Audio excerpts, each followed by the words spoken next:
ஆத்திரமாக வந்தது அவளுக்கு. அவள் கணவன் மீது, அம்மா மீது, அப்பா மீது, தங்கை மீது, அவள் மீதே கூட. அரைவிங் பை பிருந்தாவன் என்ற அவள் தங்கை கணவன் தந்தி அவள் ஆத்திரத்தை மேலும் மேலும் அதிகப்படுத்தியது.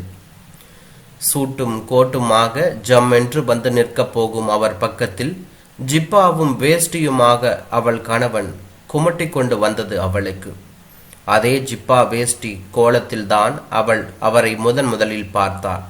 ஜிப்பாவோடும் பரிசு பெற்ற கவிதையோடும் அவர் புகைப்படம் நந்தவனம் பத்திரிகையில் வெளிவந்திருந்தது. கல்லூரி விழாவில் கைகுலுக்கி பாராட்டினார். காகிதத்தில் கனலை கக்குகிறீர்கள் என்று கவிதை ரசனை காதலாகி கல்யாணத்தில் முடியும் வரை கனவுலகத்தில் மிதந்தார்கள் அவர்கள் இருவரும். ஆனால் வாழ்க்கை கவிதை போல ரசிக்கவில்லை. வாழ்க்கைக்கு கவிதையோடு காசும் வேண்டியிருந்தது. பூமாலைகள் கைத்தட்டலோடு உதிர்ந்து போய் உபயோகமில்லாமல் போய்விடுகின்றன.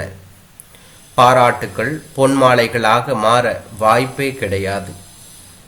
சென்னை நகரத்தின் மிக சிறந்த பள்ளியானாலும் செகண்டரி கிரேட் ஆசிரியருக்கு சம்பளம் பேங்கில் ஒரு பியூன் வாங்குவதை விட குறைவு என்பதுதான் அவள் குறை.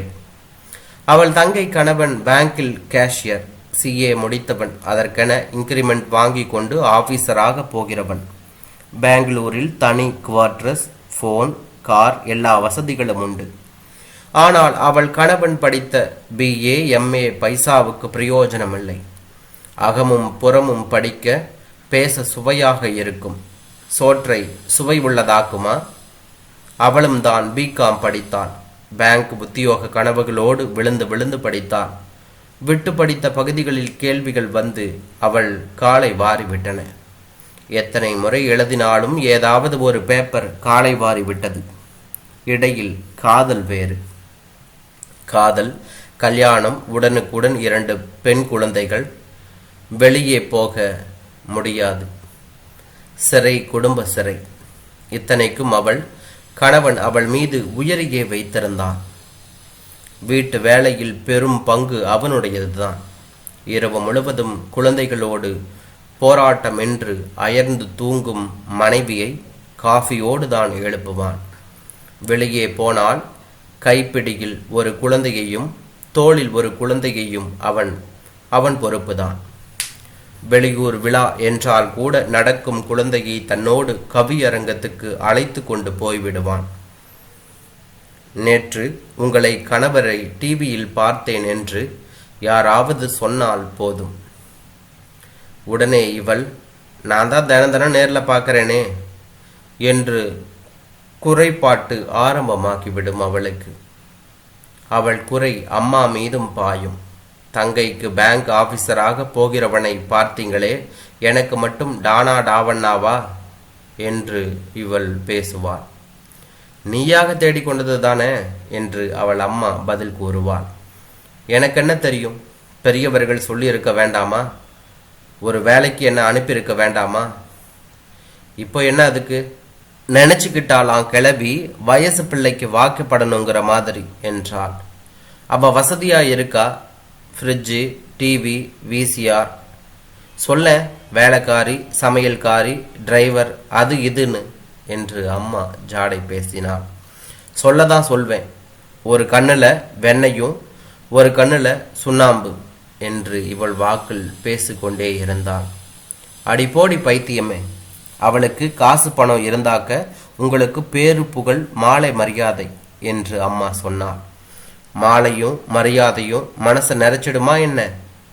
நிறைக்கணும். அம்மா போய்விடுவாள். வாயில்லா பூஞ்சை ஆகிவிட்ட மகனை நினைத்து நினைத்து வருத்தப்பட்ட பெற்றோர்களை அவள் வாயால் அடித்தே கிராமத்துக்கு விரட்டி விட்டாள். அவர்களும் கிராமத்திற்கே சென்று விட்டார்கள். வாத்தியார் பிள்ளைக்கு வைரத்தோடு மாட்டுப்பெண் வேணுமா? வார்த்தை வைரமாய் அறுத்தது. கண்ணுக்கு எதிரில் செல்லமாய் வளர்த்த பிள்ளை அவமானப்படுவதை காண பிடிக்கவில்லை. பெட் காஃபி முதல் படுக்கை தட்டி போடுவது வரை வேலைக்காரனை விட கேவலமாக நடத்தப்படுவது அவர்கள் கண்ணீரில் இரத்தத்தை வரவழைத்தது. பார்க்க சகிக்காமல் அவர்கள் கிளம்பி கிராமத்துக்கே போய்விட்டார்கள். உங்களை கல்யாணம் செய்து கொண்டு என்ன சுகத்தை கண்டேன். அவள் கணவன் மீது எப்போதும் வீசும் பானம். 2 குழந்தைகள் சாட்சி. போதும் பேத்தல், உங்க ஷட்டகர் நாளைக்கு வராராம் என்று ஆரம்பித்தார். வரட்டும், சென்ட்ரலில் போய் அழைச்சிக்கிட்டு வரேன் என்றார் அவள் கணவன்.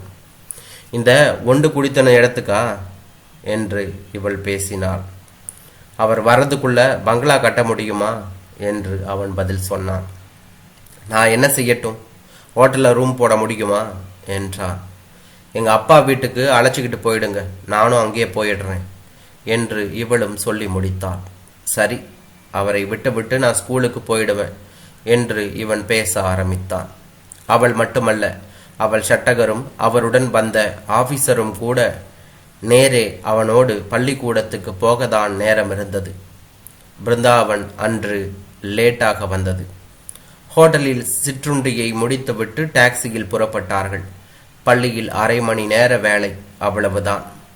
மினிஸ்டராலே கூட முடியாத காரியத்தை உங்க மாப்பிள்ளை முடிச்சு கொடுத்துட்டாரே. இவருக்கு தான் ஸ்கூல்ல என்ன வாய்ஸ், எத்தனை மதிப்பு உங்க மாப்பிள்ளைக்கு. எனக்கு மெட்ராஸ் டிரான்ஸ்ஃபர், பையனை உங்க பள்ளிக்கூடத்தில் தான் சேர்க்கணும்னு சொன்னேன். மாப்பிள்ளை பிரின்சிபல் கிட்ட ஒரு வார்த்தை மட்டும்தான் சொன்னார். உங்களுக்கு இல்லாத சீட்டான்னு சொல்லிட்டார் அந்த பிரின்சிபல்.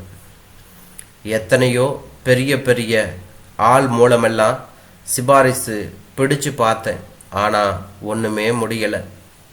அசையாத மனுஷர் அந்த பிரின்சிபல். இவர் சொன்னதும் ஓகேன்னு உடனே சொல்லிவிட்டார். மற்ற டீச்சர்ஸுக்கு கூட இவ்வளோ வாய்ஸ் கிடையாதாம் என்று இவர் சொல்ல, பள்ளிக்கூடத்துக்கே இவரால் ரொம்ப பேராம், இவர் பேச்சுக்கு மறுப்பே கிடையாதாம் என்று புகழ்மலையை பொழிய ஆரம்பித்தார்கள். பையனும் அங்கே நல்ல மார்க் வாங்கியிருக்கான். தனக்கு சூட்டப்படும் பெருமைகளை மெல்ல தள்ள பார்த்தார். நோனோ, கிரெடிட் கோஸ் டு மாப்பிள்ளை. பைசா செலவில்லாமல் சீட்டு வாங்கி கொடுத்துட்டார். போய் சர்டிஃபிகேட்டை வாங்கி ஈவோ கவுண்டரில் சைன் வாங்கிட்டு வரணுமா என்று அவர் பேசி முடித்தார். நாங்கள் உடனே கிளம்புறோம், ரொம்ப தேங்க்ஸ் என்று வந்த ஆஃபீஸரும் சொன்னார். வெளியே கார் புறப்பட்டது. உள்ளே அம்மா சொல்லி கொண்டிருந்தார். பாத்தியாடி, பேங்க் மாப்பிள்ளையும் ஆஃபீஸரும் பெங்களூர்லேருந்து வந்து இவர் காலை பிடிச்சு காரியம் சாதிச்சுக்கிட்டு போகிறாங்க என்று சொன்னார். அவளுக்கும் அது பெருமையாக தான் இருந்தது என்றார்.